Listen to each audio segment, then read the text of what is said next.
Au commencement, Dieu crée le ciel et la terre. La Bible commence par un grandiose récit de création où l'on voit Dieu créer par sa seule parole le ciel, la terre, les mers, les étoiles et enfin l'homme, son chef-d'œuvre, auquel il confie le monde. La Bible affirme donc que Dieu est l'unique créateur de l'univers et en son cœur de l'homme. Au fil de l'histoire, l'image de ce Dieu tout-puissant se nuance et s'affine. Il choisit Israël pour se faire connaître, libère son peuple de l'esclavage, lui donne sa loi, les 10 commandements. Il lui révèle peu à peu son désir profond. Il ne demande aucun sacrifice, aucune offrande particulière.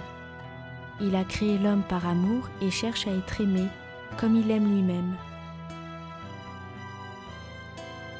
Mais c'est avec Jésus que Dieu fait connaître son vrai visage.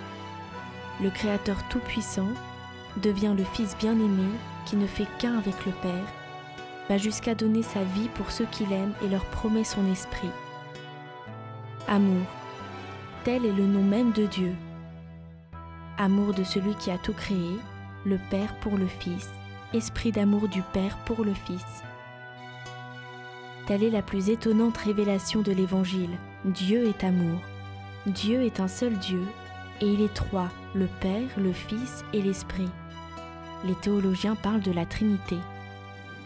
Le Dieu des chrétiens n'est pas un Dieu impassible qui réside dans un ciel lointain.